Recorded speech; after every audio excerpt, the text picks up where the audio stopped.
I planned to get married at 25. Like I had the whole thing mapped out. The plan was simple. I was going to get into the university at 16, graduate at 20, go for my NYSC, do my master's, find a job, find the love of my life, say yes to him, get married at 25, and then live happily ever after. But God, somebody say but God. Somebody say but God. Okay, no, scratch that. But life happened, and I'm sure a lot of us can relate. You probably made plans like this too, or maybe slightly different, but your life is currently going on another trajectory than you imagined.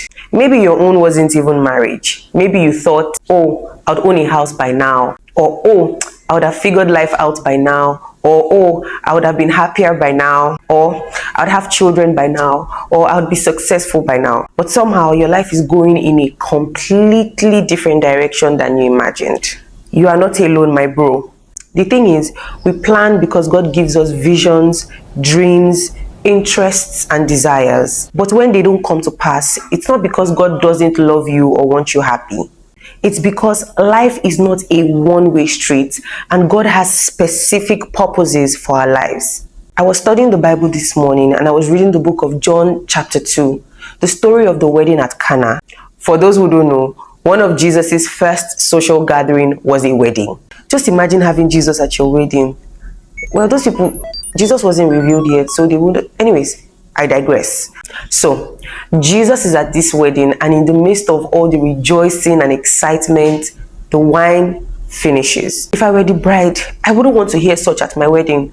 But it happened, because how would you even explain that? Anyways, Jesus's mom was also at this wedding, and she found out about the wine, and then she went to meet her son. Honestly, if I were in her shoes, I probably would have done the same. I mean, my son is the savior of the world. You're gonna know. You're gonna know. Everybody's gonna know. But then Jesus gave her a response that really had me thinking. Jesus said to her, "Woman, what does your concern have to do with me? My hour has not yet come." And for the longest time, as an African child and as an African parent, I thought that response was really disrespectful. Until this morning, as I read it and gathered commentaries, I realized that Jesus was teaching something significant. You see the words, "my hour has not yet come"? Jesus would go on to use it 3 more times before his passing, because Jesus knew that his life and ministry were on an exact, unchangeable schedule directed by God the Father. For Jesus, it wasn't about human pressure, it wasn't about expectations, and it wasn't about public opinion. It was all about God's timing. Jesus knew that he was born to die, and he knew that it was a divinely ordained time for his crucifixion, his resurrection, and his glorification. And before that would happen, he had to reach as many, disciple as many, heal as many, appear to as many before the hour came. He couldn't do anything to disrupt the flow of events. He had to stay within the confines of his God-given timeline and assignment. Honestly, that challenged me deeply, because I realized why I've been so frustrated by my own timeline and plans. Jesus' life was never dictated by human timetable.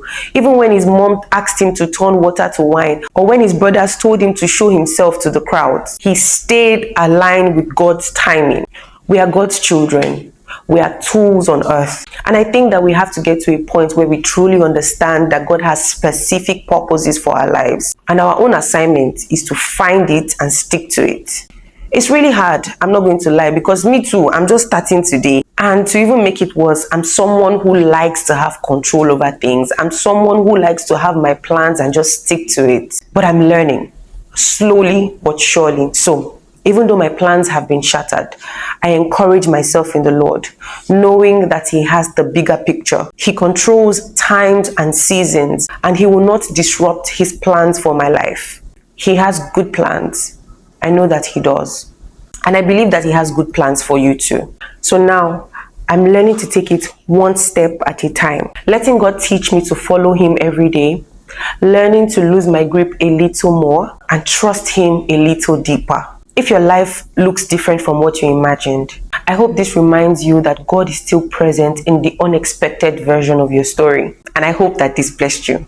I'll see you in my next video. Before you go though, has life turned out completely different from how you imagined?